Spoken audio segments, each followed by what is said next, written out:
sir. Julian Mannion of ITN. I don't know if you remember me, sir. How do you feel being here, Mr. Mugabe? May I just ask you one question, sir?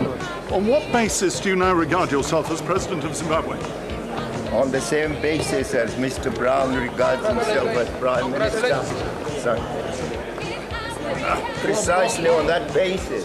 You don't want your security man here to beat me up in front of you, I'm sure. Yeah, but don't ask stupid questions. Okay, but then, sir, say what you would like to say, sir. Please. But we are not a British colony. Come on, you must know that. Tell him again. We are not a British colony. At that point, I was wrestled away by Zimbabwean and Egyptian security men. But the man who still calls himself President of Zimbabwe had plenty more that he wanted to say. What have the British to do with Zimbabwe? Who are you? You bloody idiots.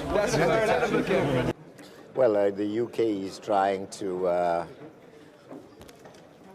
teach us how to run our country. Naturally, we resist that. We do not accept. We are not a British colony any longer.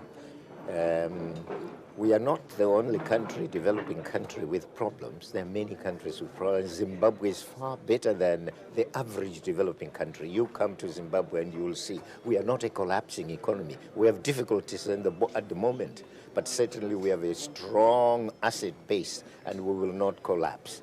But when we have difficulties, you see, Britain has no right at all to try and suggest to the rest of the world that we are a failure, nor have they a right to try and suggest to us what we should do. We are not an extension of Britain, we have said.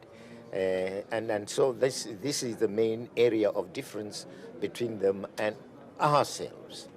If there is any country we should now be considered for sanctions, is Britain for interfering in the domestic affairs of Zimbabwe. Okay, just one more question.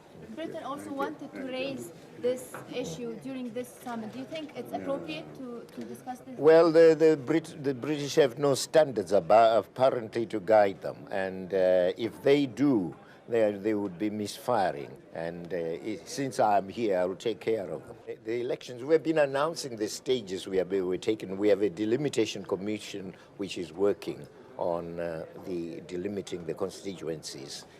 As soon as they are through, we will announce the date. But we can announce the date before. But next month, the elections should take place.